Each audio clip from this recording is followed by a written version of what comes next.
Passando ao período seguinte, o período de Revolução Industrial, aí então sim, mais do que nunca, né, a poluição atmosférica passou a representar aí um dos principais problemas da sociedade. Né? Esse período aí que durou de 1760 até meados de 1900 foi um período bastante crítico em razão do advento das máquinas a vapor. Né? Em 1784, essa primeira máquina a vapor era movida então a combustível fóssil ou vegetal. Né?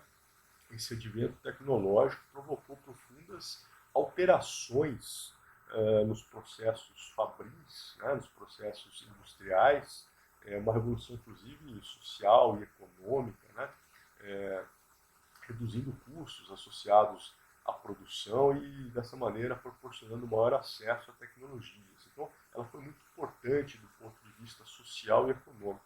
No entanto, trouxe consigo também, como efeito colateral, uma grande emissão de poluentes. Né?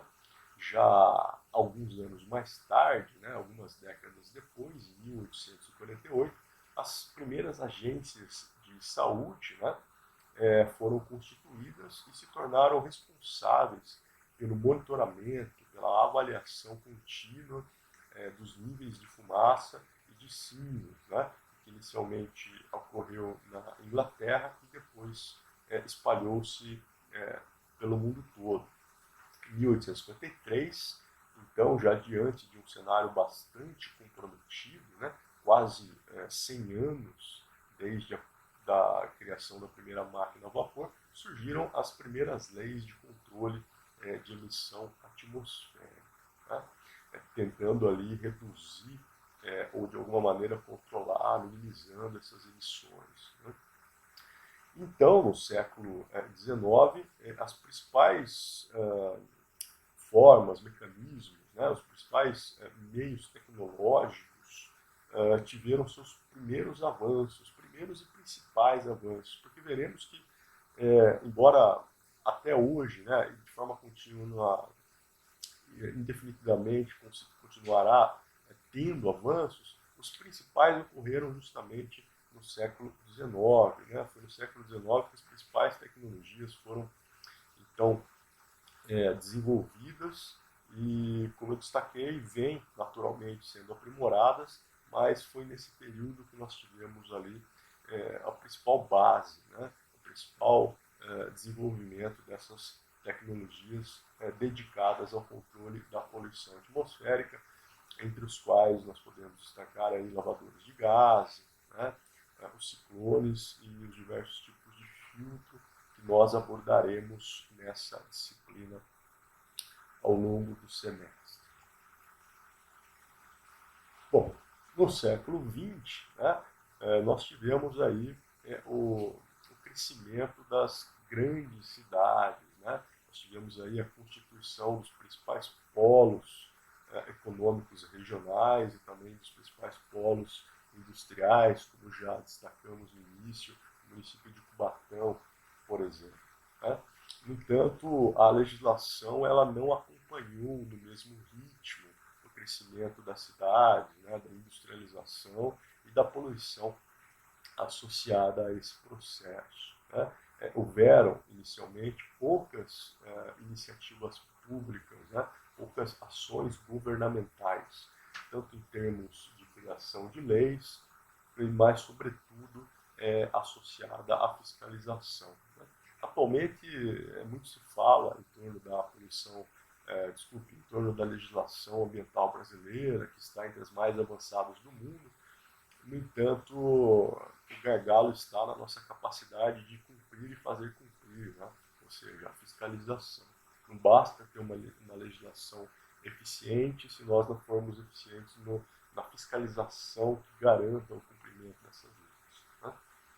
Bom, diante desse cenário de poucos cuidados, né, já em 1911 nós tivemos o primeiro grande desastre, com mais de 1.150 mortes na Inglaterra, né, em Londres, em consequência ali do efeito tóxico da fumaça produzida pela queima do carvão, né, onde nós tivemos ali os primeiros episódios críticos de poluição do ar associada ao chamado efeito smog, né, que é uma contração aí das expressões fumaça, né, smoke, mais fog. Né. Veremos mais adiante que temos dois tipos principais de smog, né, sendo o primeiro deles esse associado à queima do carvão. Bom, diante de tudo isso, então, um cenário de crescente aumento da poluição atmosférica, comprometendo a qualidade do ar. Né. Deste período, nós temos essa reportagem, né, da chamada cidade esfumaçada, Pittsburgh, onde nós vemos aí um cenário onde a indústria siderúrgica, né, iniciada ali nos finais, nos últimos anos de 1700, e também na década de 1820, tornou-se aí a principal fonte de poluição, né, o principal tipo de indústria, fonte de poluição dessa cidade. Né. Nas décadas seguintes, foi então o centro da indústria siderúrgica do país, a cidade de Pittsburgh, fornecendo aços para pontes, ferrovias e arranha-céus, ou seja, um polo industrial de fundamental importância, sem dúvida nenhuma, mas que acabou aí sendo onerada, né? Acabou recebendo um ônus destes efeitos colaterais, tendo como consequências graves, inclusive a morte de milhares de pessoas. Né? Ainda no século XX, no período de 1925 a 1950, nós tivemos vários anos ou décadas marcadas por grandes episódios agudos de poluição do ar, né, podendo ser citados entre vários outros exemplos, alguns de reconhecimento internacional, como Vale News na Bélgica, né, na década de 30, a Pensilvânia, alguns anos mais tarde, em 1948, Costa Rica, México, 1950, Nova York, 1963, e ainda hoje vemos muitas cidades passando por grandes episódios de poluição. Né? Foi mais ou menos nesse período, alguns anos mais tarde, nós começamos a ter as principais conferências internacionais. Né? Uma década mais tarde, em comparação a esse episódio de Nova York, nós tivemos a primeira conferência mundial da ONU, né, sobre meio ambiente humano e desenvolvimento, em Estocolmo, na Suécia, onde se iniciaram as principais discussões, ou as primeiras discussões a nível internacional. Né. Como efeito dessas conferências e diante do cenário crítico de poluição, começaram as primeiras mudanças mais significativas na legislação, né, entre as quais exigindo a substituição do carvão pelo gás. Né, e como destacado, o carvão ele acaba sendo muito pouco eficiente, no sentido de que produz muito pouco calor para uma quantidade muito grande de emissão atmosférica. Né. Aqui um outro exemplo, na cidade de Donora, em 1948, né, onde houve ali uma nuvem espessa de poluição que se formou sobre a cidade industrial, associada à fundição de zinco, né, muita poeira e dióxido de enxofre. Bom, então, nesse município de Donora, na Pensilvânia, essa nuvem permaneceu por mais de 5 dias, matando 20 pessoas, né, e causando doenças em outras 6.000 das 14.000 da cidade. Quase metade da população do município de alguma forma afetada, tendo comprometimento sério da população. A gente sempre sabe que existe subnotificações destes problemas. Né? Então, esse número, possivelmente, ele é muito maior.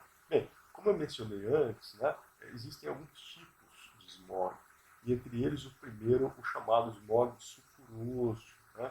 É um smog que está associado à queima do carvão e, portanto, foi de muita relevância no período da Revolução Industrial. Né? Então, o smog sulfuroso, também conhecido como smog londrino, né? Já que teve em Londres ali um dos principais episódios críticos de poluição, né? Causando ali muitos óbitos associados. Além de Londres, tivemos também, como já citado antes, os episódios da Bélgica e da Pensilvânia. Temos aí mortes, né, na casa de dezenas e até de milhares, especialmente em Londres, onde tivemos em 1952 cerca de 7 mil mortos, né? Isso sem falar nas pessoas que não vieram a óbito, mas que tiveram um grande comprometimento da sua saúde.